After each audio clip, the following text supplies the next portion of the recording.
então, Carnacomunas, 9 de novembro de 2025. Hoje é dia de lançamento, de apresentação do tema do Carnaval 2026 do bloco Filhos e Filhas de Marx. Nós vamos fazer aqui hoje uma atividade de apresentação do tema, começando com a escuta, né, das apresentação da professora da Betânia Santos Pereira, que é mestra em História pela Universidade Estadual de Campinas e doutoranda na mesma universidade, onde desenvolve pesquisa sobre a politização da raça na modernidade a partir das experiências de homens negros da ilha de São Domingos. É também autora do livro Revolução Haitiana, a revolução de escravizados que abalou o mundo, lançado em 2025. A gente tem uma honra aqui de ter um livro pré-lançado. Já deve ter trazido alguns exemplares. Então, sem mais delongas, queria convidar a doutoranda pela Unicamp, Betânia Santos Pereira, para vir aqui para a gente fazer essa exposição. E, lembrando, né, além dos 235 anos da Revolução Haitiana, nós temos homenagem a outras referências de luta que poderíamos dizer que lato sensu são filhos do haitianismo, em certa medida ou menor medida, maior ou menor medida. O Fidel Castro, que faz 100 anos no próximo ano, né, de nascimento. A Cláudia Jones, uma comunista Trinidad Tobago, perseguida pelo macartismo nos Estados Unidos, né, autora que elaborou sobre a questão cultural, o carnaval, né, e lá está escrito o artigo no livro recém-lançado pela editora Lava Palavra, bem como a Maria Brandão, a comunista baiana. Então essas também compõem as homenagens para o Carnaval 2026. Mas agora queria passar a palavra para nossa convidada, Betânia. Seja bem-vinda, Betânia.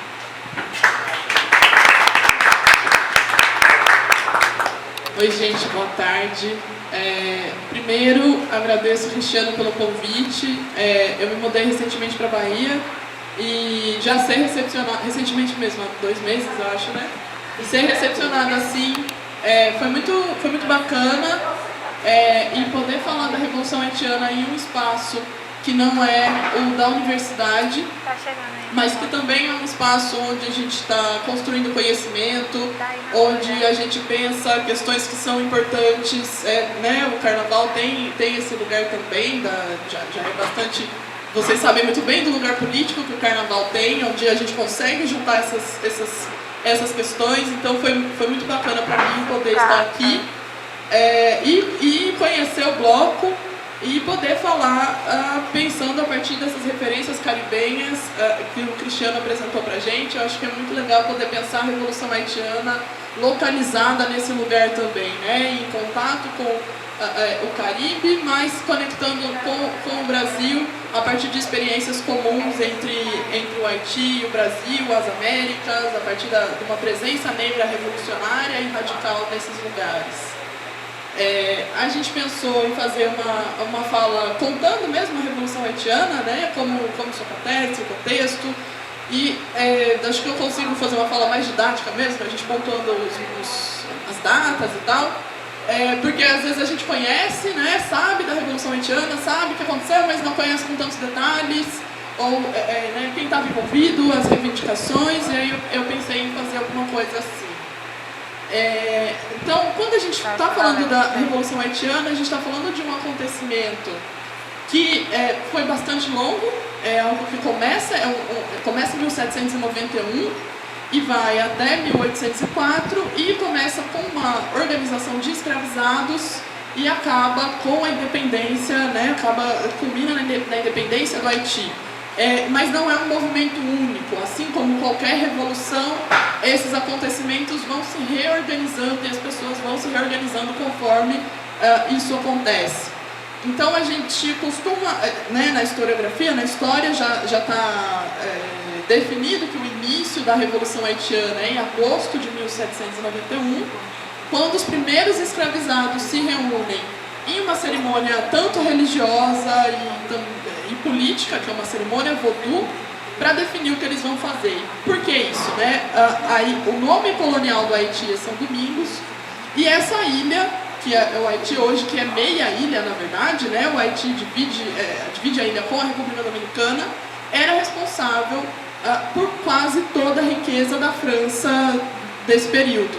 Então, quando a gente vê essa França da Revolução Francesa e a riqueza dessa França, essa riqueza não vinha necessariamente não só dos trabalhadores franceses, da população francesa, mas vinha sobretudo da escravidão, da compra e venda de pessoas e das plantações de cana e de café que tinha na colônia de São Domingos. E só a colônia de São Domingos era responsável por mais da metade do dinheiro que a França mantinha. Todo o açúcar que a França vendia era produzido em São Domingos.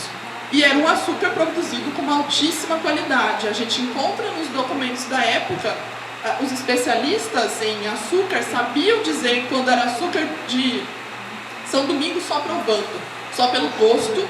Eles sabiam indicar que era a procedência e uma procedência de qualidade. Então, isso fez com que a França enriquecesse muito, e não só a França, né, mas os mercadores de escravizados, as pessoas que compravam e vendiam, porque quem faz dinheiro de verdade nesse período é quem compra e vende escravizados. Não é só quem planta açúcar, mas quem vende pessoas faz muito mais dinheiro. Essa sim era a fonte da riqueza dessas pessoas, né?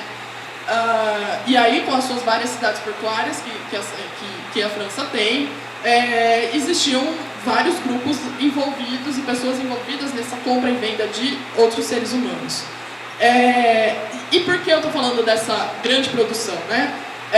São Domingos produzia tanto açúcar, mas ao mesmo tempo era das colônias, das colônias do Caribe, não só da França, né? O Caribe é uma região de disputa de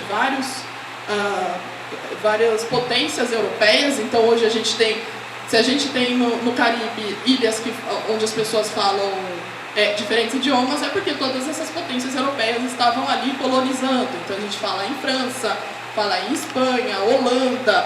Era uma região intensamente disputada. As potências europeias queriam estar ali. E era essa alta produção de açúcar só acontecia porque os escravizados estavam sujeitos a uma violência do trabalho muito intensa. Na ilha de São Domingos, os escravizados dificilmente viviam mais do que 7 anos. As pessoas que vinham da África, cerca de 7 anos depois de trabalho, elas morriam por conta da intensidade, da violência desse trabalho. E é interessante a gente pensar que quem fazia esse trabalho não são só homens. A escravidão atinge todo mundo, são mulheres, crianças, idosos, todos têm que trabalhar da mesma forma, independente do tipo de trabalho. Se é um trabalho pesado, uma mulher escravizada grávida vai fazer aquele trabalho pesado, o idoso também. O quanto a pessoa puder trabalhar, ela vai estar trabalhando. Então, por isso fez da Ilha de São Domingos um lugar bastante violento para essa população. Quando explode a Revolução Haitiana, a conta mais clássica que a gente tem é que a ilha tinha cerca de 500 mil escravizados para mais ou menos 20 mil pessoas brancas livres, né, e cerca de 30 mil pessoas negras livres. Mas esse alto número de escravizados, 500 mil escravizados, ajuda também a gente a entender como que a Revolução Haitiana tem sucesso. É um número muito grande de pessoas vivendo em uma lógica de violência e de exploração muito absurda. Pronto, então a gente tem essa grande população de escravizados que não tem possibilidades de vida, diferente daqui do Brasil, onde alguns escravizados conseguiam acessar outros espaços, vender seus próprios produtos, etc. Isso não acontece necessariamente em São Domingos, né? As lógicas de compra de liberdade são outras, não é como aqui no Brasil, não que aqui tenha sido fácil ou simples ou não violento, não é isso, mas era uma outra lógica que nem sempre permitia que esses escravizados acessassem outros espaços. E aí a gente tem, no meio desse contexto, a França revolucionária, né? A França começa a se organizar, as pessoas para a Revolução Francesa, esse acontecimento, né, vai se espalhando, em que falas sobre liberdade, sobre igualdade de direitos estão em circulação na França. Esse é o contexto da Revolução Haitiana. E aí começa a inflamar as pessoas, mas não porque os escravizados, os africanos, precisassem saber da boca dos franceses o que era liberdade. Óbvio que essas pessoas sabiam, elas já tinham experienciado liberdade na África, elas sabiam que existia um outro modo de vida que não aquele. Mas a contradição do discurso francês começa a pegar essas pessoas, né, e incomodar. Como assim a gente tem franceses falando em liberdade, sendo que dentro da sua própria ilha, da colônia, isso não é uma realidade. Não existe igualdade, não existe liberdade, não existe direitos. Então isso já provoca um rumor que começa, né, já cria uma certa instabilidade. E aí, falando em instabilidade também, o próprio governo francês está em situação de instabilidade, né? Com a Revolução Francesa, a França entra em conflito com outros países europeus, aquilo que eu falei inicialmente de que o Caribe é um espaço de disputa. Essa instabilidade começa a ser notada pelas outras potências europeias, então existe um momento em que a França entra em guerra na Europa com outros países europeus, e aí a atenção, o dinheiro e as decisões que iam para as colônias vão ficando mais ou menos defasados. E aí essa abertura, né, os escravizados estão sabendo que o governo francês está instabilizado. E aí que eles começam a se organizar politicamente a partir de demandas próprias de liberdade. E de demandas próprias de liberdade que eles mesmos já vinham amadurecendo há muito tempo. É interessante a gente pensar que o espaço da plantação de cana-de-açúcar, ela não é só um espaço de sofrimento, era um espaço onde essas pessoas viviam também. Então ela acorda e dorme ali, ela interage, ela conversa com outros escravizados, ela vai vivendo a sua vida ali dentro da plantação de cana e pensando quais outras coisas ela pode fazer, porque, né, isso é uma perspectiva muito a partir do ponto de vista senhorial de que o escravizado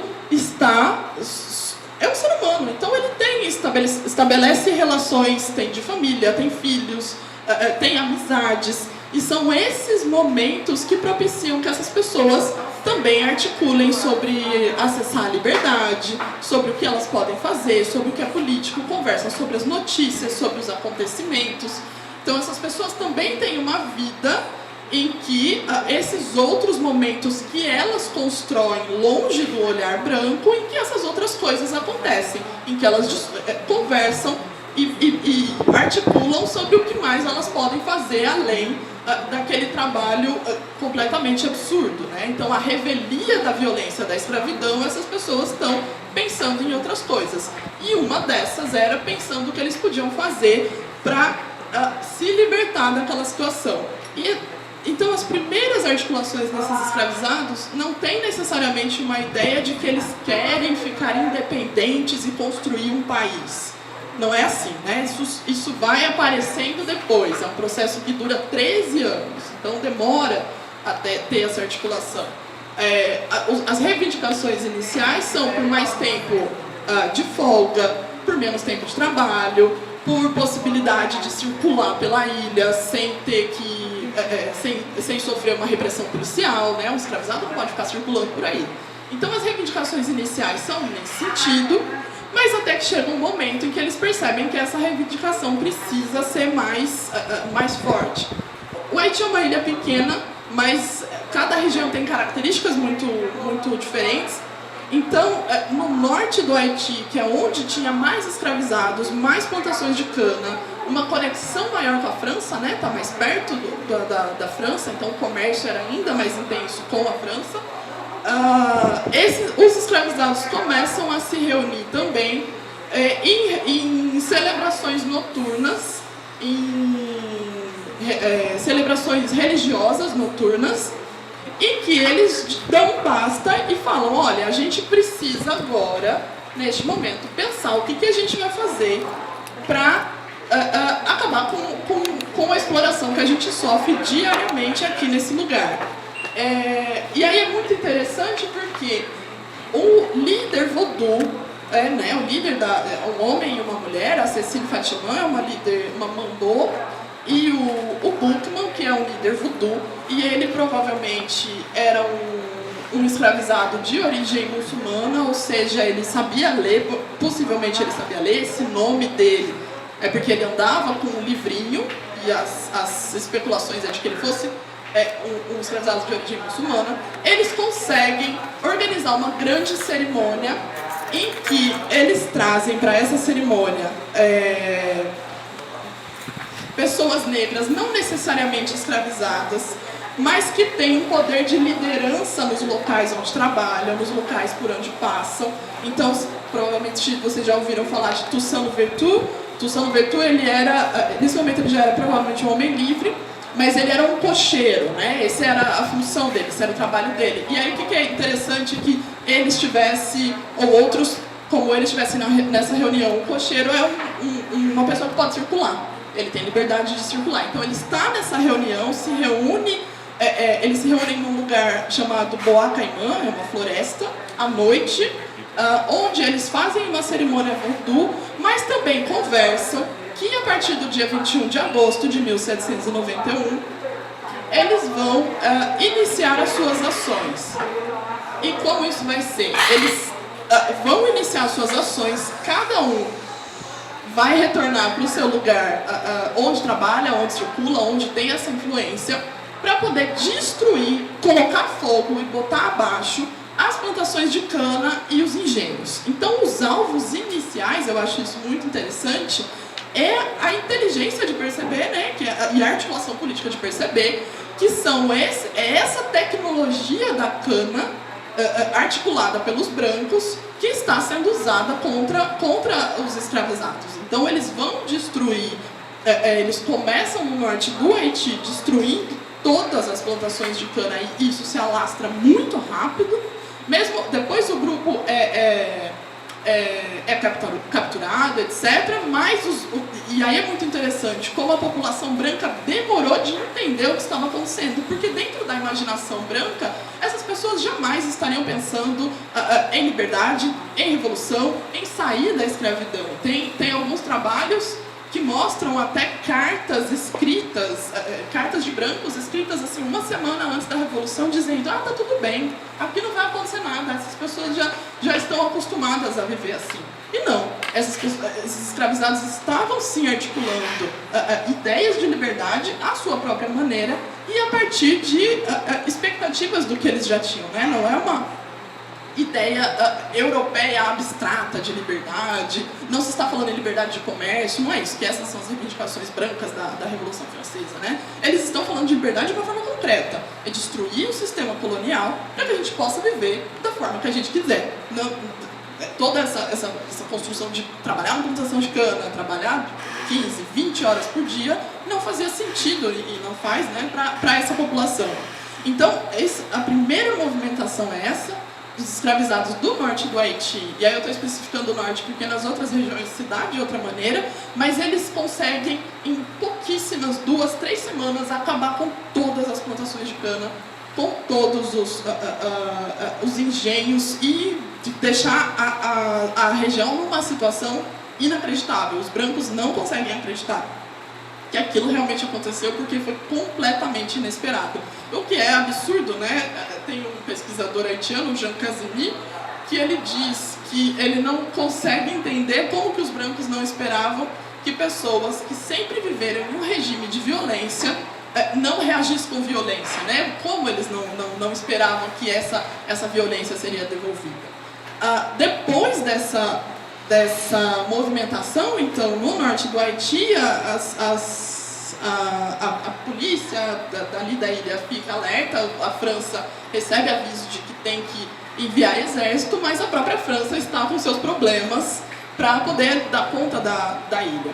Nas outras regiões da ilha, o que acontece? Né? Na região sul, principalmente, tem uma outra organização que é muito interessante, em que a quantidade de escravizados é um pouco menor, mas a gente tem uma grande quantidade de pessoas negras livres, que são famílias que já são de algumas gerações que já são livres, principalmente porque eles plantavam café, O café tem uma diferença em relação à cana, né? O café é muito mais fácil de manejar. A cana, a partir do momento que ela é colhida, para ela virar açúcar, o processo não traz uma tradição africana de luta, isso é muito interessante a gente pensar, mas como eles também sabem negociar com europeus quando necessário, isso não é um problema, porque o objetivo dessas pessoas é alcançar a liberdade. Se o meio que eles encontrarem é esse, é assim que eles vão se articulando. Então, conforme vão surgindo os nomes que a gente conhece mais, Jean-Jacques Dessalines, Toussaint Louverture, que eu já citei, o general Sanssouci, enfim, Rigaud, tem vários outros.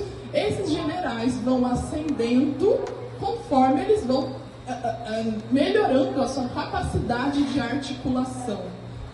O Toussaint Louverture, depois desse primeiro movimento de 1791, ele vai ficando mais conhecido, né? Ele é um homem que nasceu como escravizado, depois ele consegue conquistar a liberdade, ele aprende a ler e escrever, ele se torna, né, acessa profissões que dão a ele uma capacidade de liderança. Então ele vai se tornando alguém conhecido, mas eu acho que o salto ali do Toussaint Louverture foi perceber que o momento da Revolução Francesa, a Revolução Francesa está chegando no momento em que ele só se aliando com os franceses, ele vai conseguir provar que ele merecia ficar ali no poder, porque chega um momento que a ilha de São Domingos está num tal ponto de escravizados em rebelião, todos os poderes da Europa, outros países europeus ameaçando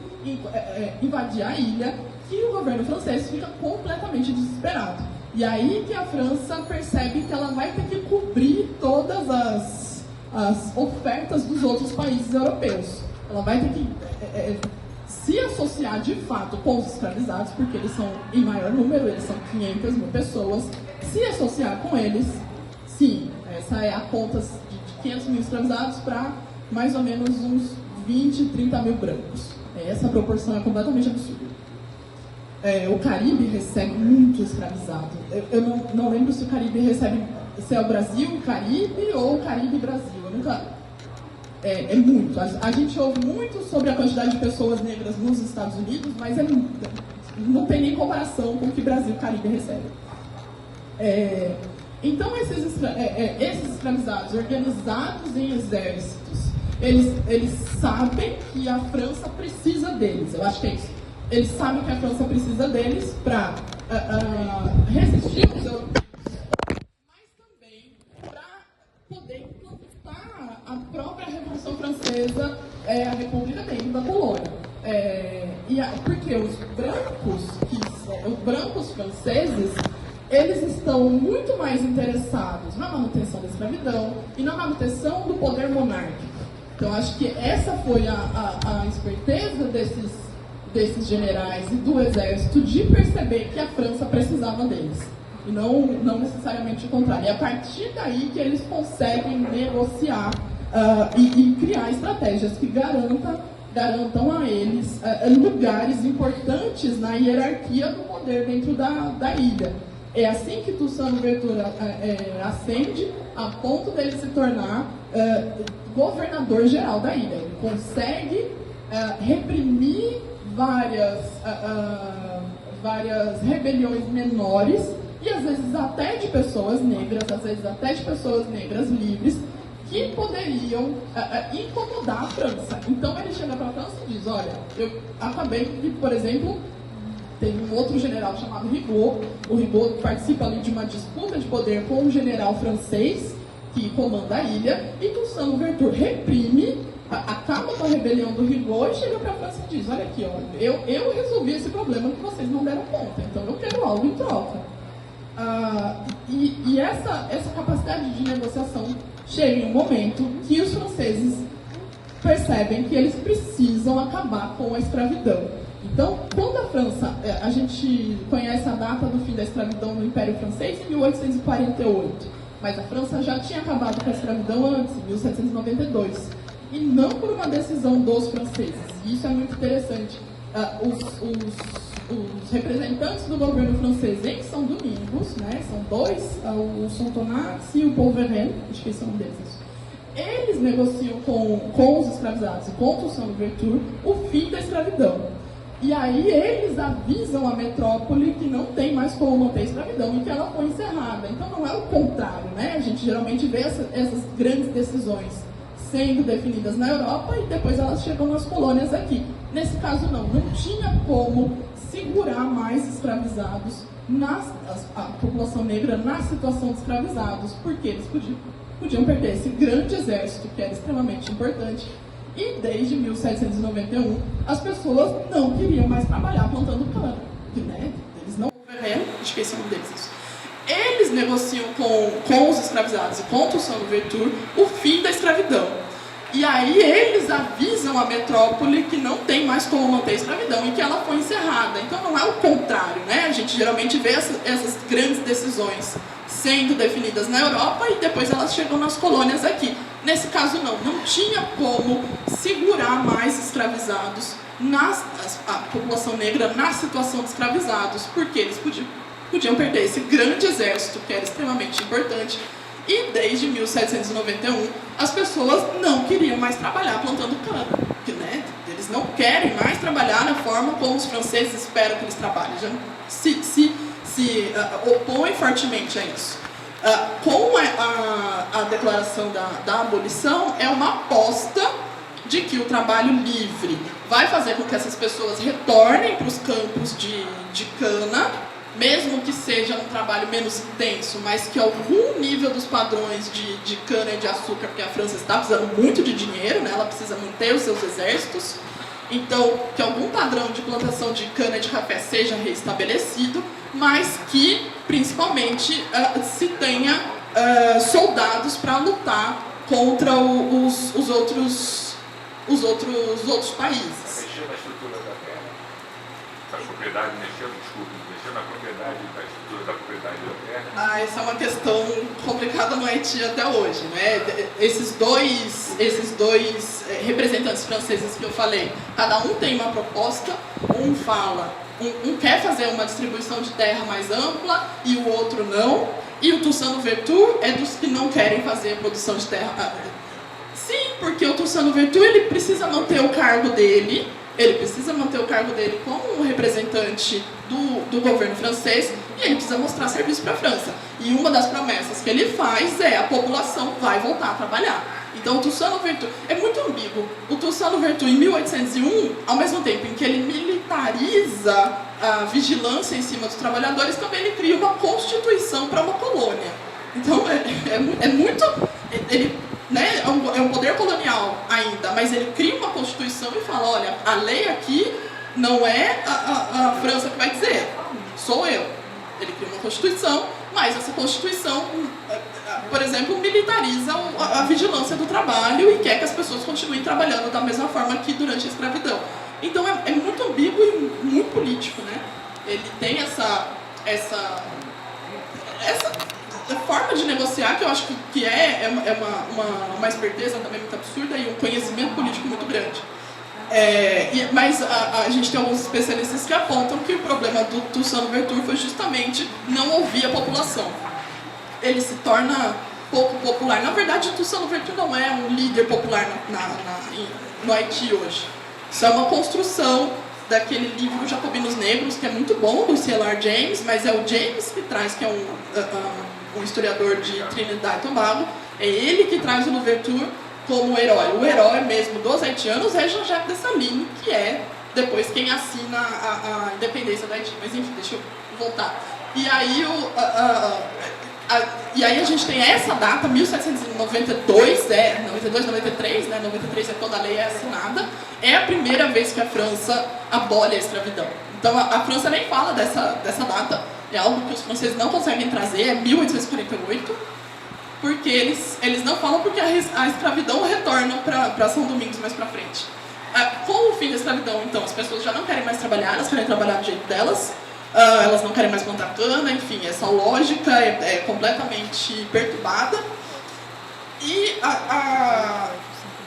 Mas a ilha continua em ebulição, porque os brancos querem retornar suas propriedades. Toussaint Louverture promete a eles que eles vão poder retornar. muitos foram embora, né? Essa ideia de que, na verdade, talvez vocês já tenham visto, uma ideia de que a Revolução Haitiana foi extremamente violenta, massacrou os brancos, não sei o quê. Isso é uma narrativa intensamente branca, deles próprios tentando justificar para o mundo, mas muitos dos brancos, eles tiveram tempo para fugir. E muitos foram para o sul dos Estados Unidos, onde havia escravidão, e continuaram sendo donos de escravizados com as plantações de algodão, por exemplo. Muitos foram para Cuba, onde também tinham as plantations de cana. Então, não é que... muitos perderam o que eles tinham, mas eles tiveram... o próprio Toussaint Louverture, em algum momento, ajuda essas pessoas a retornarem para a França. Então, essa ideia de que eles foram intensamente massacrados é bastante complexa, ou mesmo, mais para frente, o Dessalines também diz, quem quiser retornar pode retornar, a gente não vai matar vocês. E também existe uma situação de guerra, né? O que se estabelece na Ilha de São Domingos também é um contexto de guerra. Por que cria-se um contexto de guerra, né? E aí a Revolução Francesa tem os seus próprios caminhos, que acaba levando à ascensão do Napoleão.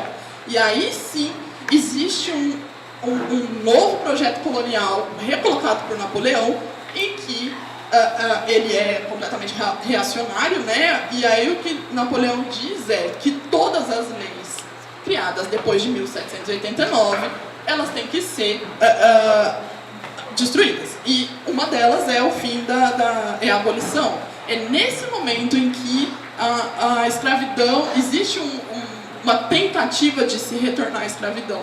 E não só a escravidão.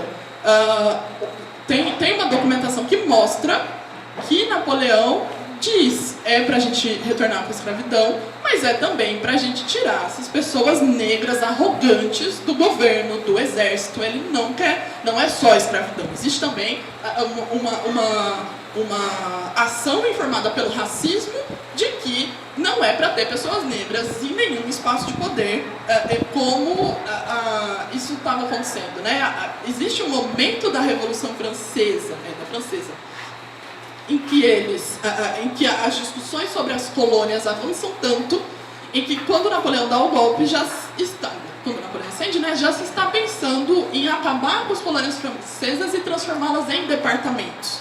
Isso em 1790 e poucos, né, que é algo que só vai acontecer em 1960, quando Martinica, Guadalupe se tornam departamentos da França como são hoje. Então, essa discussão já estava colocada pelas pessoas de São Domingos há muito tempo. Já existia um questionamento do colonialismo, né, de para que ele serve, qual a coerência de se falar em uma Revolução Francesa e se manter as colônias. Embora essa discussão fosse lenta, mas ela estava acontecendo. Com Napoleão tudo para. Não só para, mas retorna a ser o que era antes. E aí que a população negra de São Domingos percebe que o inimigo deles é Napoleão e é a França, que não existe possibilidade de manter a liberdade enquanto eles forem uma colônia francesa. Então a gente tem, nesse momento, a aliança de pessoas negras de diferentes grupos, tanto aqueles vindos da escravidão quanto os outros que já eram de famílias livres. Eles percebem que eles precisam juntar forças porque não vai existir nada que impeça essas pessoas, que impeça a França de retornar com a escravidão. E é nesse momento que a gente tem uma segunda etapa da Revolução Haitiana, que aí sim começa-se a pensar em um projeto de autonomia, de independência, né, diferente do que vinha de 1791. É a incapacidade francesa de manter, de ver pessoas negras livres, que faz com que eles percam a colônia que eles tinham, que dava mais dinheiro. E aí a guerra entra numa outra fase, aí se torna uma guerra mesmo. Napoleão envia exércitos enormes, mas quando...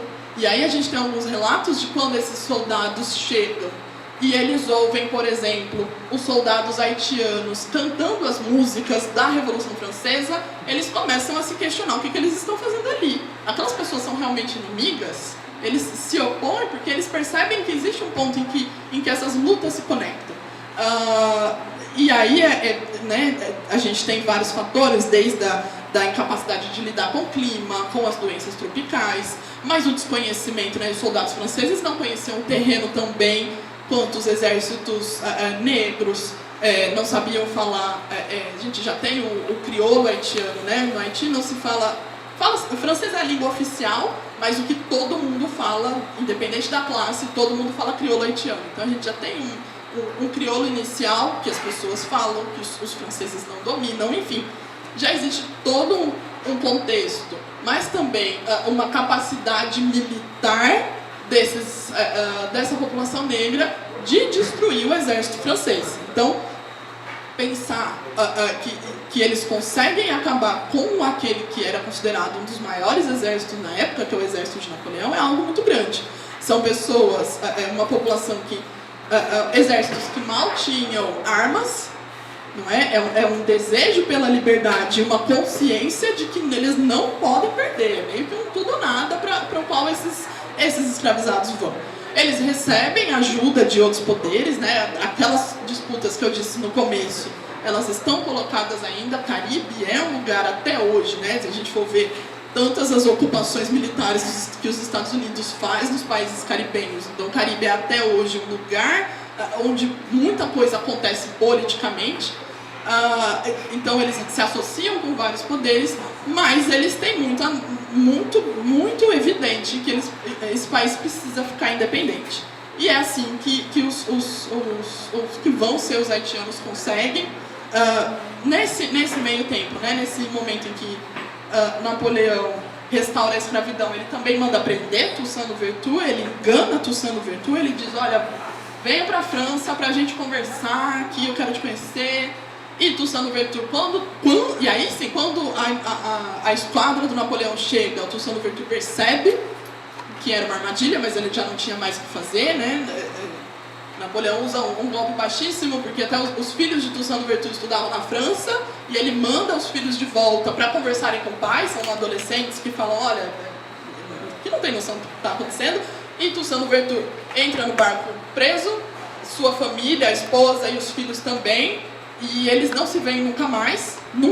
Toussaint Louverture é levado para uma prisão, ali na fronteira da França com a Alemanha, é um lugar, um castelo, né? Toussaint Louverture fica lá, não tem julgamento, nada, fica lá, morre de frio, de fome, doente, sozinho, ele não pode receber visita, a sua família nunca mais soube dele, e a relação da França com isso é muito complicado, né?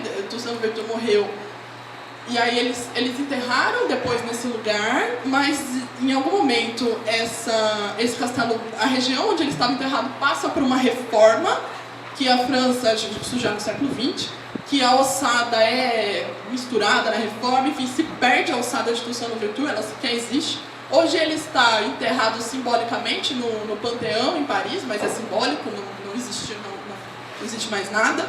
Mas é essa a relação da França com a memória de Toussaint Louverture, é horrível. E enquanto isso, os outros generais haitianos conseguem fazer frente ao exército de Napoleão e declarar a independência em 1º de janeiro de 1804. Então, assim, é muito anterior aos outros países da América Latina, né? A gente só tem Estados Unidos vem anteriormente, mas também de uma outra forma, a escravidão se mantém. Na verdade, e aí se a gente comparar as datas, Haiti é o único país onde a escravidão é abolida antes da independência, isso é muito interessante também. Então a declaração da independência é uma forma de manter a liberdade, é por isso que haitianos ficam independentes da França.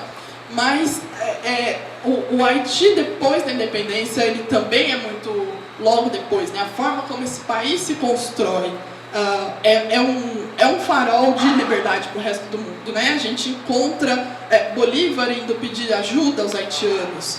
A gente tem revolucionários gregos pedindo ajuda aos haitianos em 1824, se eu não me engano.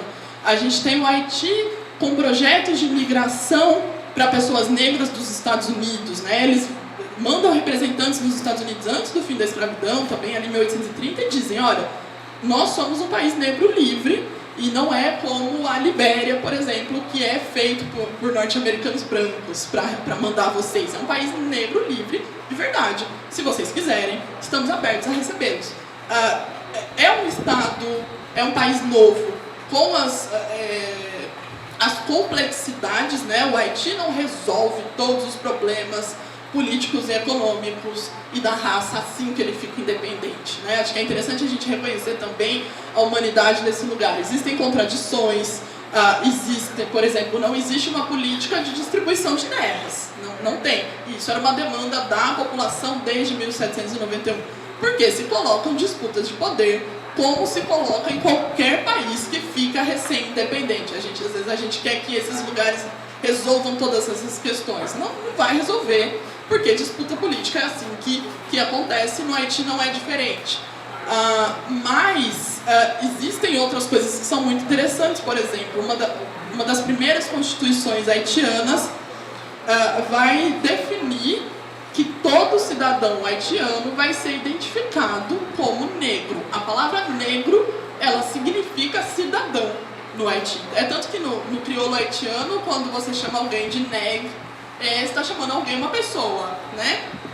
Não é uma ofensa, não é uma caracterização. O ser humano é a mesma coisa que negro. Isso é muito potente e isso é definido já em 1804, 1805. É muito diferente das discussões que a gente tem aqui no Brasil no mesmo período.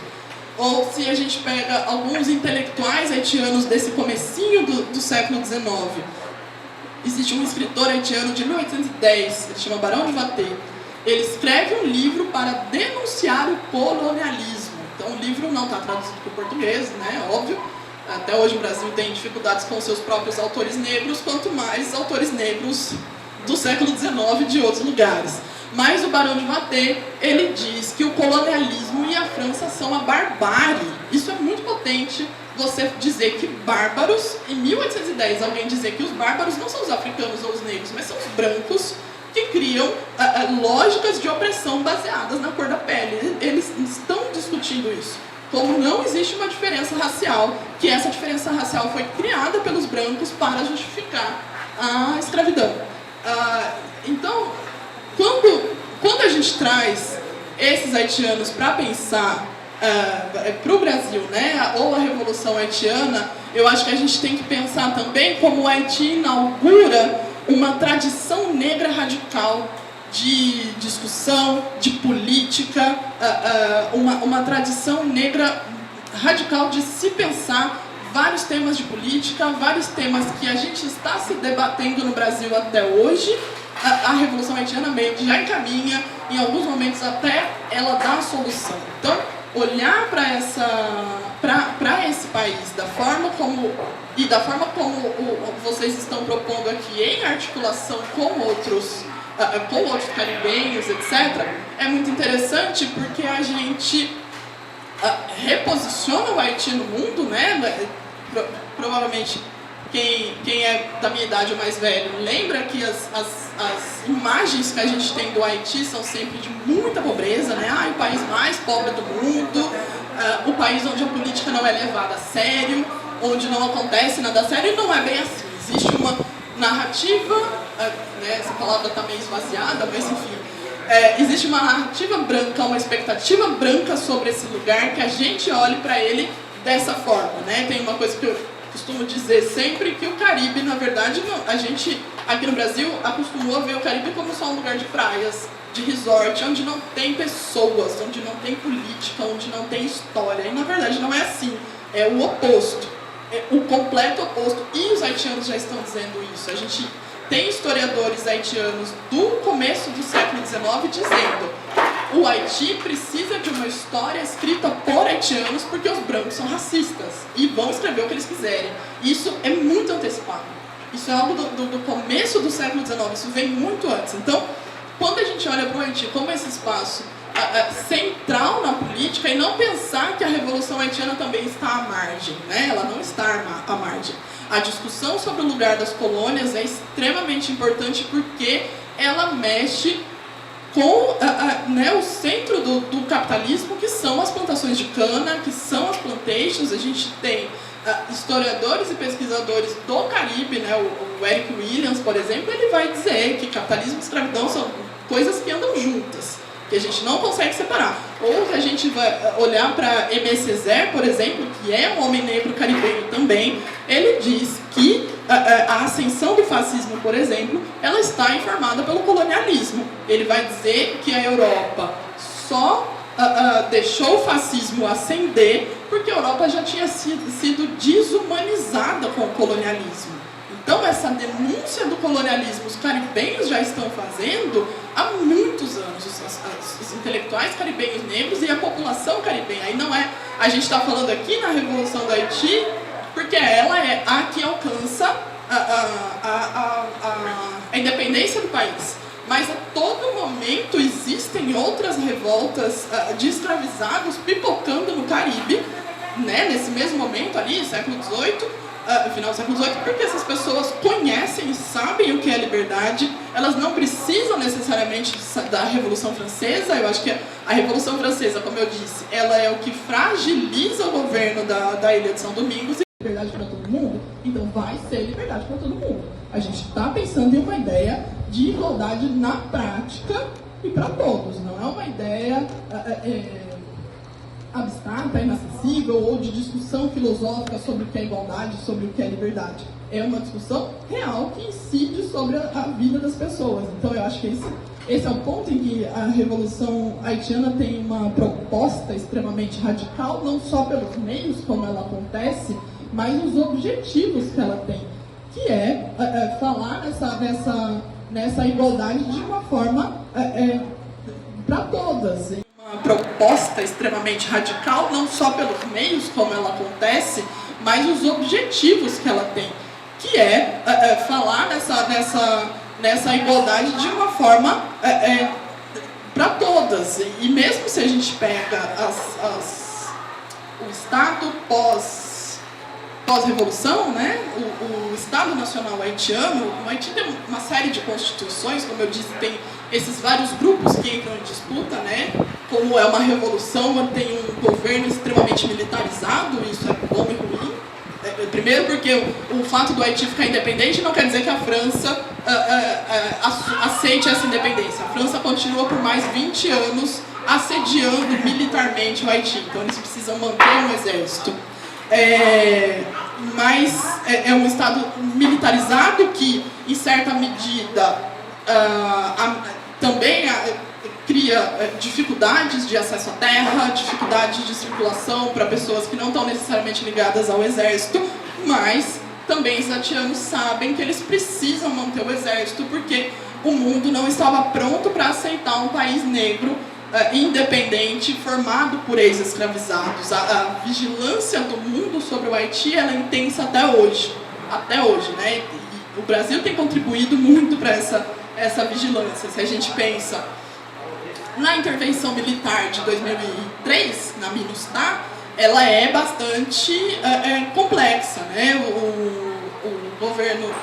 O governo brasileiro aceitou enviar os seus exércitos para o Haiti, porque isso garantiria para o Brasil, por exemplo, o assento no Conselho de Segurança da ONU. Então existe uma troca política que o Haiti sofre as consequências disso. E esse exército foi enviado para manter a segurança e a estabilidade, mas é o exército do general Braga Neto, sabe? É esse o exército que foi para o Haiti. E a gente sabe como são as práticas violentas e racistas do Brasil. Então, recuperar o Haiti aqui também é repensar o Brasil, né, e as lógicas de violência que o Brasil aplica contra si, contra a população brasileira e lá fora, né? A gente sabe que não existe brasileiro cordial. A gente sabe muito bem, não existe nem pra gente, muito menos para quem está para fora, conhecendo a polícia brasileira. Né, o que foi feito no Rio de Janeiro recentemente é essa lógica que foi levada para o Haiti. Um país, o Haiti do século XXI, embora fosse pobre, etc., mas essa lógica de violência não era conhecida lá. Essa violência das gangues, etc., não era algo... E até hoje, na verdade, as notícias que chegam pra gente dá a impressão de que o Haiti inteiro está nessa grande confusão, mas ela é muito localizada na capital, em Porto Príncipe. As outras regiões do Haiti, elas não passam por elas não têm essa confusão de violência, etc. As coisas acontecem de uma outra forma. Existe uma vida rural muito importante, de cooperação, de força dos camponeses e mesmo de uma força política que se opõe a essa lógica urbana.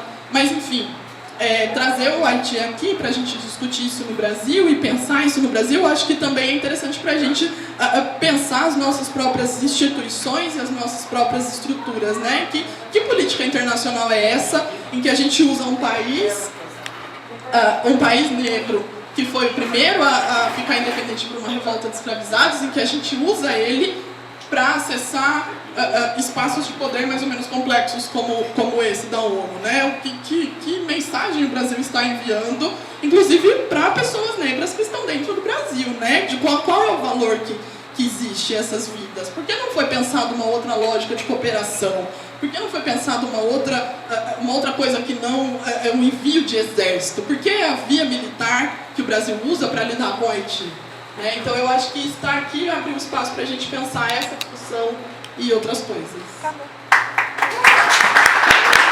Muito obrigado mais uma vez, Betânia, e agradecendo também a Iaci Maia, né? Não sei se ela já chegou. Ela foi que abriu o contato, né? Professora lá do Departamento de História da UFBA, abriu o contato com Betânia. Agradecer muito, né, essa abertura de contato. Acho que desde sempre foi muito simpática na recepção à ideia. E passamos para o diálogo aqui, a roda de conversa na boemia crítica. Aí quem quiser uma pergunta, uma questão, enfim, nada, está todo mundo tímido, precisa de molhar a palavra mais. Então, se não tem, eu teria uns tópicos, na verdade. Uma, Betânia, começa com a chegada e o número assombroso de 500 mil, né, escravizados na Haiti. Mas se você fizesse uma menção à lida, né, da expansão colonial em relação aos povos indígenas originários, como é que foi esse processo de invasão e tal. Essa é uma questão. A outra, seriam os tópicos, na verdade. A outra é o que a gente poderia chamar de haitianismo. Que medida, que potência teve a Revolução, e aí é a topeira da história do Velho Mouro, né?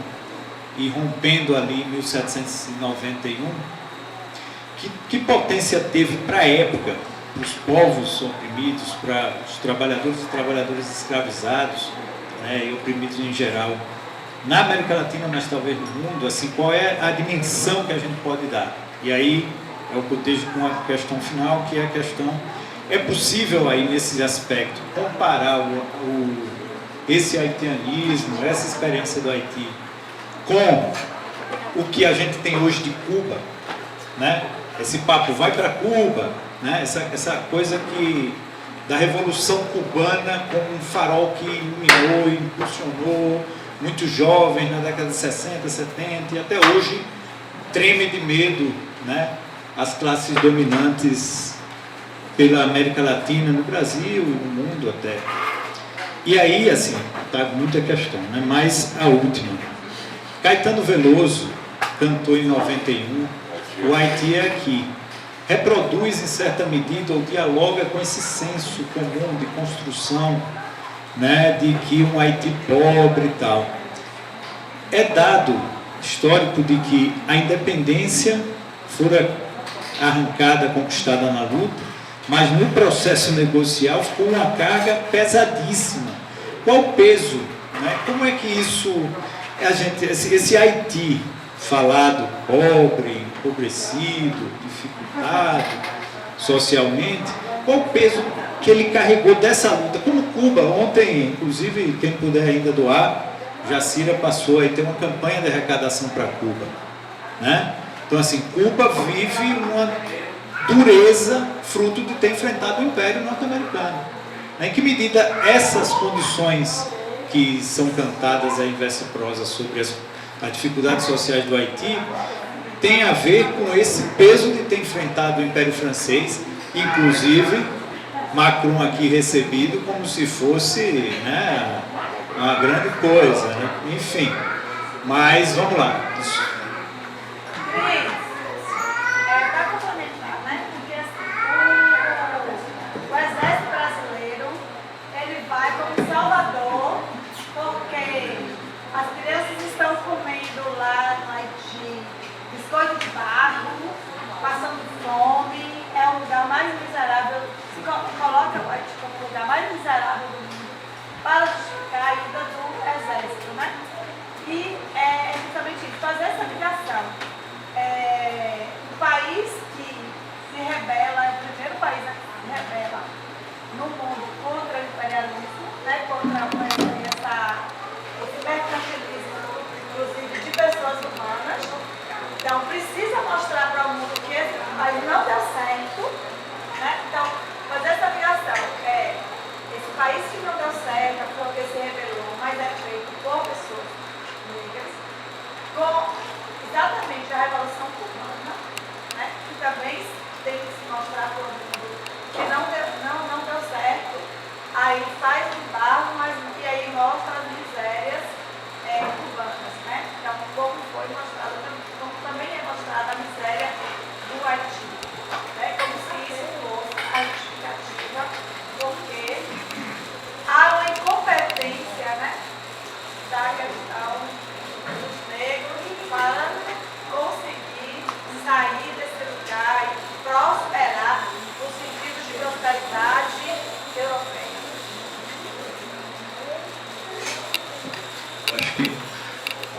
Pronto, são questões muito boas.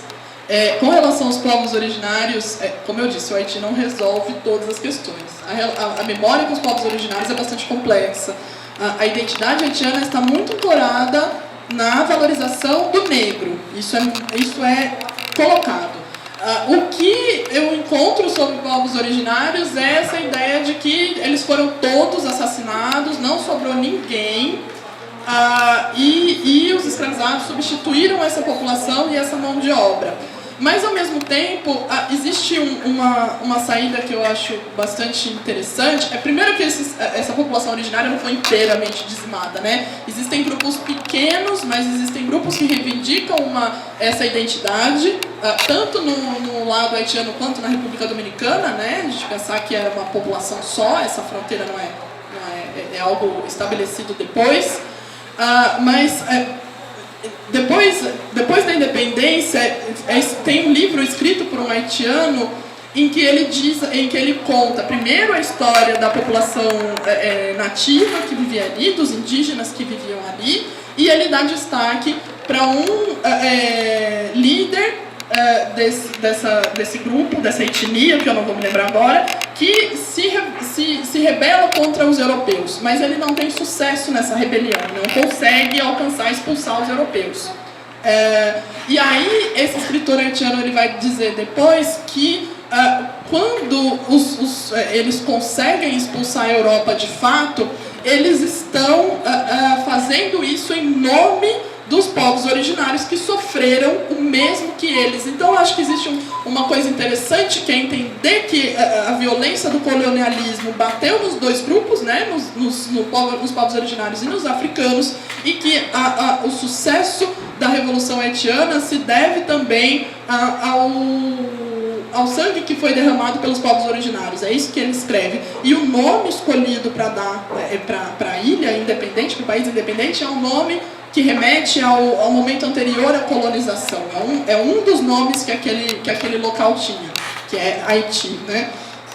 Eu acho que isso ajuda a encaminhar um pouco como o Haiti pensa esse lugar dos povos originários, mas ao mesmo tempo fica uma coisa meio no passado, essas pessoas já morreram, não se tem muitas articulações sobre os povos originários agora e como eles podem agir politicamente. Com relação a essa ideia do haitianismo, bom, aí é Brasil sendo Brasil, né? O Haiti é utilizado aqui dentro para dizer, olha como a população negra é horrível e violenta e a gente não pode deixar que eles tenham direito nenhum, porque senão vai virar aquilo lá. E aí a ideia do empobrecimento, ela ganha muita força, né? Porque o Haiti independente, eu acho que o que vocês disseram, as coisas se relacionam mais ou menos. Vou tentar articular os três últimos comentários em uma resposta só. O Haiti independente, ele é obrigado a pagar uma multa para a França.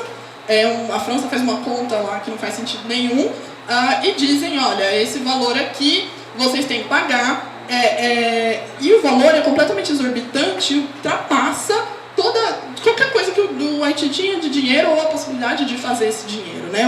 O PIB haitiano não alcançava o valor das parcelas. E aí tem uma maldade que só um país com ideias coloniais podia fazer isso. O governo francês diz, ok, vocês não podem pagar as parcelas, a gente pode fazer um empréstimo. Mas as parcelas eram de 30 milhões de francos, 30 milhões de dinheiros daquele momento, vamos lembrar. E o banco fala, a gente pode emprestar 24 milhões. Esses 6 milhões vão virando juros e se acumulando. Então chega um momento lá na frente, no século XIX, que a dívida ela já duplicou, são duas dívidas, porque no ano seguinte o Haiti não consegue pagar de novo a segunda parcela. Então eles têm os juros da primeira e mais a parcela da segunda, e isso vai se acumulando a ponto do governo criar soluções absurdas, por exemplo, um imposto específico para pagar a dívida. Então é a população que trabalha no campo, que faz o trabalho rural, que tem que pegar os seus produtos e vender, e pegar esse dinheiro e entregar para o governo. E aí o que eu acho muito interessante é que a população haitiana não se dobra. O governo haitiano cria várias leis para obrigar as pessoas a pagarem, para obrigar as pessoas a voltarem a trabalhar plantando cana, cria várias leis eles proíbem a venda de terrenos pequenos de terra, só pode vender grandes terrenos de terra, então a população mais pobre não vai conseguir comprar. E eu acho que essas leis são dúbias, né? Ao mesmo tempo em que elas criam essa lógica de opressão contra a própria população, ela também é uma forma de mostrar para o mundo, olha como o nosso país tem leis, e ele funciona, porque o mundo está receoso com o Haiti, e também o Haiti está constantemente ameaçado de ser recolonizado. Essa ideia não sai da mente dos franceses por um bom tempo. Até o Haiti aceitar a dívida, e é isso, né? Enquanto o Haiti não aceita o acordo para comprar sua própria independência, a França não para de enviar navios. É tanto que os navios que chegam com o acordo é uma armada de guerra. E quando esse acordo pela independência é colocado, o presidente é obrigado a aceitar, porque a ideia é que ou ele aceite o acordo ou o país vai ser bombardeado. Então são sempre essas ideias de empobrecimento, essas práticas.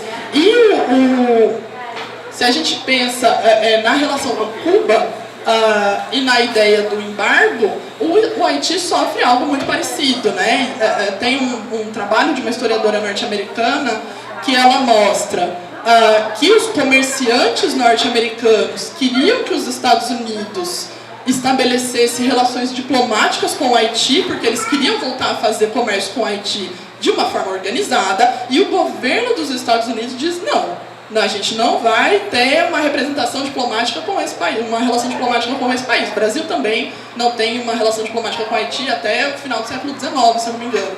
Então, o Haiti, e aí fica pobre também, a gente pode pensar o que é esse pobre, né? Como isso acontece, na verdade, para a população que pode ocupar as terras do jeito que quer, plantar o que quiser. Existe uma lógica muito compartilhada entre os camponeses haitianos, né? Então, os grandes trabalhos coletivos são feitos em mutirão, todo mundo se ajuda. As hortas de plantação de alimentos para alimentação mesmo, não é de comida, não é cana nem café, também são hortas compartilhadas, são quintais compartilhados, onde vizinhos e uma família mais estendida consegue criar porco junto, criar galinha. Então, existe uma identidade do campo muito fortalecida que se opõe a uma ideia de urbano e moderno, e é essa população que coloca resistência, por exemplo, quando os Estados Unidos ocupam o Haiti em 1915. Quando os Estados Unidos começam todas essas ocupações pela América Central e América Latina, o Haiti, se eu não me engano, é o segundo país a ser ocupado militarmente pelos Estados Unidos. E quem cria grupos de resistência de verdade são as pessoas do mundo rural. São as pessoas que já estão ligadas por outros laços e que já pensam o mundo a partir de uma outra lógica, que conseguem colocar resistência à ocupação dos Estados Unidos. Então, é um lugar que foi empobrecido desse jeito, né? Essa ideia de dizer que não tem nada, não tem comida, mas é uma outra lógica que as pessoas pensam sobre o que é... Sobre a vida deles, o que eles querem, né? Não tem essa ideia de desenvolvimento como a gente acha que deveria ser a única que implica no bem-estar e felicidade. Não é isso. O bem-estar e felicidade está relacionado com outras coisas. E eu acho que isso é muito atacado, né? Essa ideia haitiana ela é muito atacada e se criam essas ideias de que são pessoas negras incompetentes que não sabem administrar um país. E não só isso, né? É interessante a gente pensar também que a religião, o voodoo é uma religião, não é nada a ver com aquela ideia do voodoo do sul dos Estados Unidos, de Nova Orleans, de fazer um bonequinho, não tem nada a ver com isso. O voodoo é uma religião de origem africana, como as religiões afros que a gente tem no Brasil. Isso o voodoo está muito... Sim. Cuba, Colômbia, enfim, a gente pode falar da América Latina toda. E esse sim é o lugar do voodoo, também é uma religião do espaço rural, é uma religião que também conecta as pessoas politicamente, mas que também é utilizada como justificativa para dizer, olha, eles sofrem porque eles não são cristãos. Então a gente ainda tem essa ideia de que se precisa levar o desenvolvimento, essa ideia muito complicada de desenvolvimento, não soubessem mobilizar isso. Acho que se a gente olha para as ações que foram feitas depois do terremoto, por exemplo, acho que isso ajuda a gente a pensar. Os políticos e ativistas haitianos nunca foram consultados sobre quais soluções eles teriam para administrar o país depois do terremoto, né? A gente tem uma invasão de ONGs norte-americanas, europeias, principalmente Canadá, Estados Unidos e França.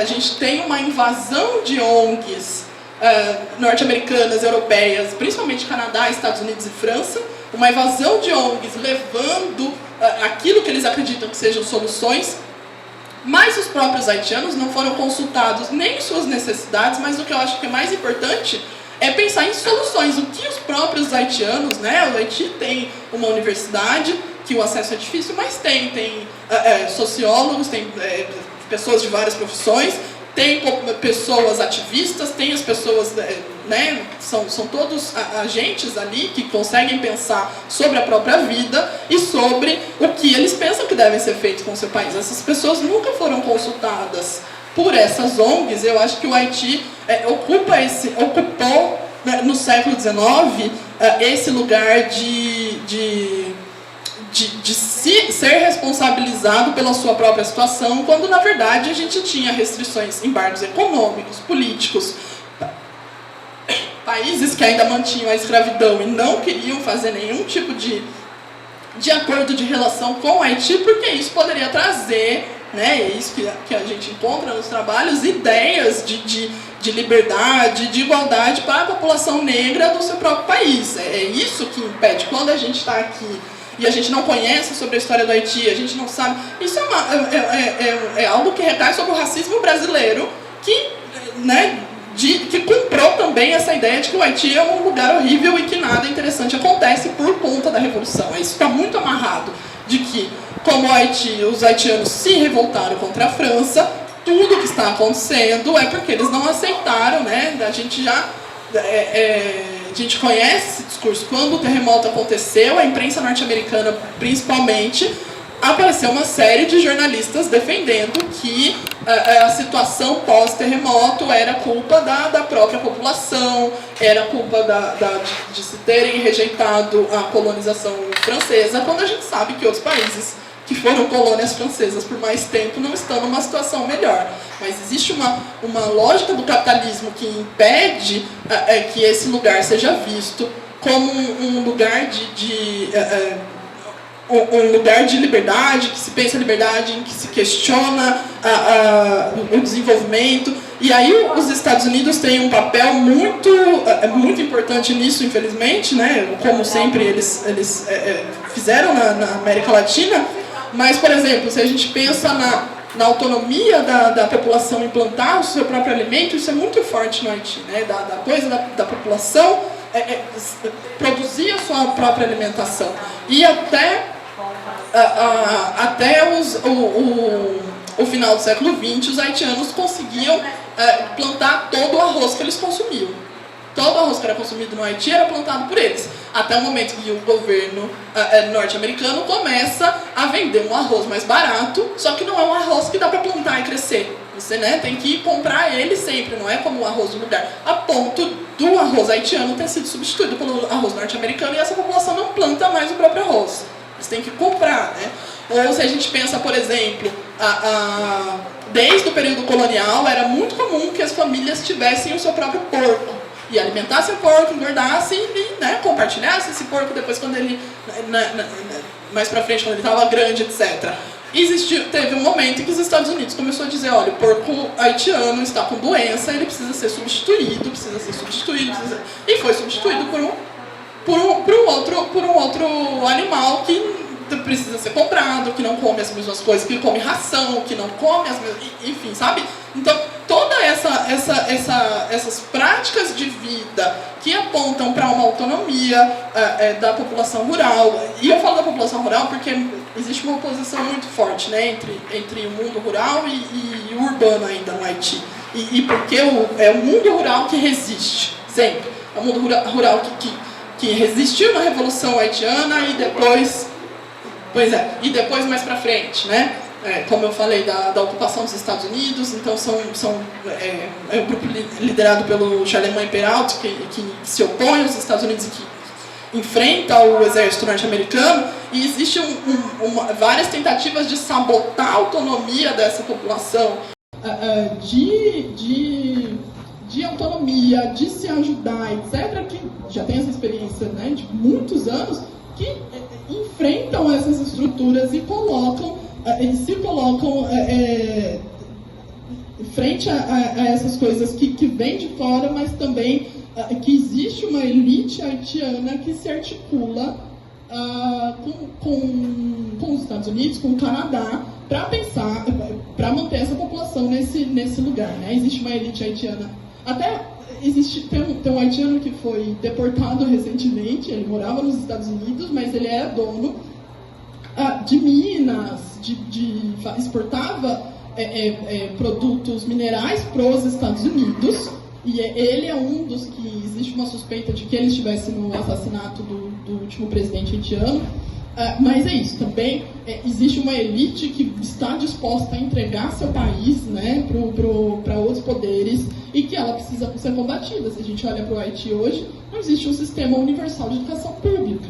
Isso é muito complicado. Não existe um sistema de saúde. Durante a Covid, tinha 1 ou 2 hospitais no país inteiro preparado para receber uma população, quem estivesse doente. Isso é porque também existem forças internas que não estão interessadas na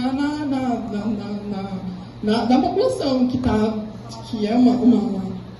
são grupos dominantes que estão associados com outros países e que usam isso para manter a população em situação de repressão.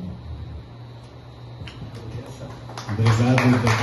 Mais alguma questão, pessoal?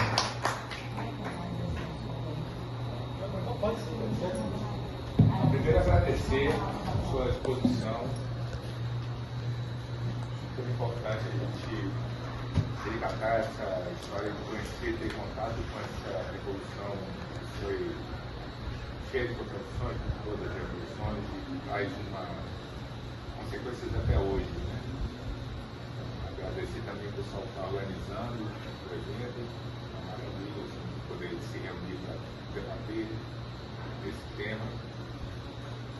E assim, você comentou alguns aspectos muito interessantes sobre a questão da derrota que o exército popular haitiano, vamos dizer assim, né, infligiu ao exército napoleônico, com todas as suas dificuldades, etc. E tal. Assim, eu imagino, de certa forma, que o Haiti paga um preço até hoje por conta de ter conquistado esse processo. Aí eu queria saber se você também tem relatos assim, de como é que foi esse processo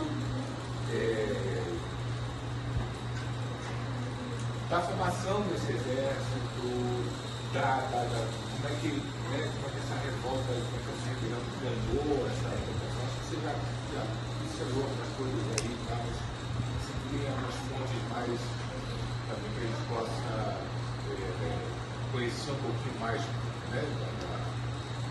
Como é que isso foi, como é que isso vem acontecendo?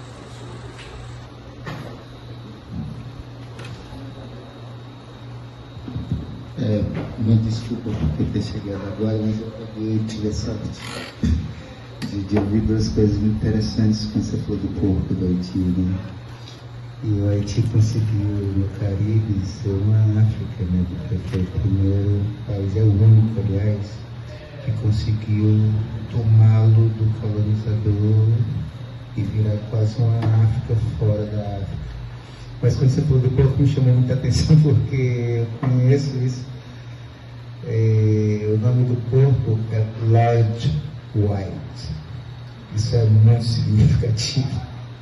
O nome do porco que foi substituído se chama Lord White, que é branco grande, assim, tradução livre, né? Então eu fiquei pensando que é importante também que a gente saiba como é que eles denominam as coisas, para que a gente acredite. E aí na hora que eu peguei sua fala, eu falei, Lord White. É isso. Mas obrigado. Eu não posso falar muito porque eu cheguei agora. Mas quando eu tiver sorte de chegar nesse momento de falar sobre o Lord White.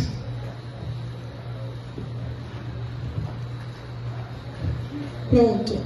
As fontes sobre o Haiti, na verdade, o problema é que elas foram escritas por quem não gosta do Haiti, né? A gente tem, sou historiadora, então a leitura dessas fontes a gente tem que saber que é um registro de quem não queria que esse país existisse, etc. Então tem esse truque das fontes, tem esse viés. Mas o que a gente encontra é que foram vários grupos de pessoas escravizadas que, percebendo que o governo francês estava instável, começa em articulações locais, né? São grupos pequenos, locais, que começam a ir se organizando e conforme a situação da ilha vai se...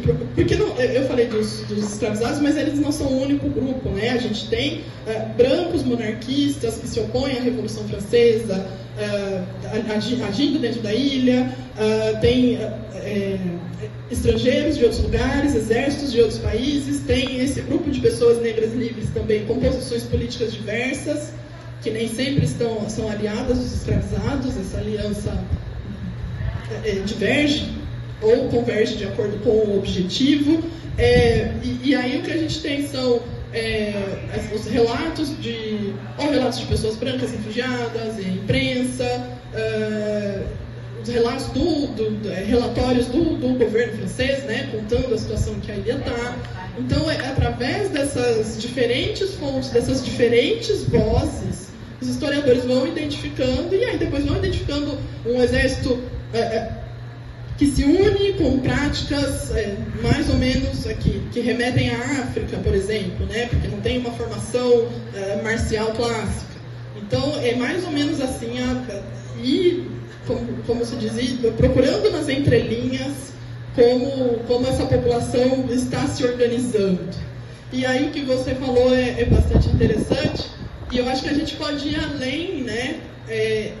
Não só reproduzir uma África, mas também uma população negra autêntica das Américas, porque é muito difícil a gente ainda reconhecer a presença dessa população negra na América Latina, né? A República Dominicana, em oposição, é um lugar onde a população negra tem uma grande dificuldade de se identificar como negra, porque a referência negra é o Haiti, que é o lugar, entre aspas, que não deu certo. Eles também têm uma história compartilhada. Existe um momento do século XIX que o Haiti ocupa o lado espanhol, dominicano. Isso também gera uma série de ressentimentos, mas reconhecer pessoas negras da América Latina, que essas pessoas são politicamente articuladas, produzem conhecimento, produzem práticas de resistência, uma série de coisas E que isso é bastante importante também, né? A gente não pensar essa identidade latina meio, né, que não tem raça, não tem classe, somos todos latinos. Acho que é interessante também a gente pensar isso e que lugar a população negra está nessa história da América Latina. Né? Por que a gente pensa numa América Latina que não tem população negra? Porque é tão difícil, a gente identifica alguns países, né? Colômbia, Brasil, alguns lugares no Caribe, né? Mesmo em Cuba, a relação, mesmo depois da Revolução, a relação com a população negra em Cuba é bastante complicada. Né? Não é fácil se dizer também negro em Cuba. Existem uma série de implicações também em que essas coisas acontecem. Então, eu acho interessante a gente fazer esse reconhecimento de que existe uma população negra articulada na América Latina e presente, né? Não que a gente faz isso, a gente reconhece a escravidão, mas a gente reconhece também que essa população negra está pensando projetos políticos e não só projetos políticos para si, né? Quando o Haiti fica independente, o Haiti não está falando só sobre si. As pessoas negras, mesmo quando a gente pensa em pessoas negras brasileiras importantes, elas não estão falando do só para si. Está desafiando o colonialismo, o Haiti. A gente está pensando projetos políticos amplos em que a desigualdade seja combatida em vários níveis. Obrigado, Betânia. Mais alguma intervenção antes da gente passar? Antes de passar aqui para quem quiser isso. Como é que está a relação de Bolívar com a relação da Revolução Haitiana? Pronto, interessante. Pergunta, eu só escutei pelo microfone, uma palavra. Desculpe. É porque uma coisa que foi bem baixinho que você falou. Eu perguntei como é que foi a relação de Bolívar, né, com a influência da Revolução Haitiana, a questão. Eu quero pedir desculpas por pegar o microfone e ter de verdade da palestra. Se puder só recuperar junto com a pergunta, exatamente no século XIX, quando é que foi os anos? De 1791 a 1804. Então, são 13 anos de luta. Acontece, estamos conversando para isso, né? Bolívar chega em um momento em que ele vai para o Haiti, pede ajuda, está em fuga, precisa descansar, precisa cuidar, reabastecer seu exército, e o Estado haitiano mesmo, bastante quebrado, porque eles conseguem ajudar com algumas armas, com um momento seguro de proteção, ele está num lugar seguro, e o que o presidente haitiano da época pede a ele é que os processos de independência venham acompanhados do fim da escravidão. E não é isso que acontece, né? Tem uma série de outras implicações, mas enfim, e aí a relação acaba depois disso. Não se tem uma participação do Haiti em espaços de decisão das Américas depois. O Haiti está sempre excluído desses lugares, então é bastante complicado. Então existe, né, o Haiti se dispõe a ajudar e oferecer essa ajuda para o Bolívar, mas a devolutiva não vem. E aí é um país que vai ficando isolado politicamente, economicamente, vai ficando sozinho. Acho que tem hoje, né, já existe uma diferença, eu acho, na América Latina. Por muito tempo a Venezuela foi uma parceira, né, já pensando no século XX, foi uma parceira do Haiti. O Chávez tinha um programa de empréstimo, de crédito muito interessante com o governo haitiano, que por um breve espaço de tempo deu certo com o petróleo venezuelano, né? Esse dinheiro foi estendido para o Haiti, mas como eu disse, a elite haitiana é muito perversa. Esse dinheiro acabou sendo usado para várias outras coisas que não investido no próprio país. Então tem uma série de ações, de investigações contra a corrupção, etc., que mostram quem que é essa elite haitiana. Então, existiu uma tentativa de mais posterior essa elite que se ressente também da forma como a escravidão acabou, etc., e que não consegue entender o seu próprio país. Beleza, obrigado, Betânia. A gente vai dar intervalo, não, um pouquinho. Betânia trouxe os livros que ela lançou sobre a Revolução Haitiana. Vai ser o lançamento boêmio, é o primeiro ou já teve outro? Em boteco. Pronto. Foi lançado, mas não à luz do método da boemia crítica, né? Então vai ser lançado pela primeira vez nessas circunstâncias. Quem quiser adquirir aqui, ela vai estar aqui, fazer as dedicatórias. É o tempo da gente dar um intervalozinho também para se esticar. E na sequência nós vamos apresentar como levar a homenagem da Revolução Haitiana para as ruas de Salvador. Então, fiquem com os livros. Eu já tinha adquirido em outra oportunidade. Massa, livro bom. Obrigado, Betânia, pelos carnacomunas e as carnacomunas aqui presentes também.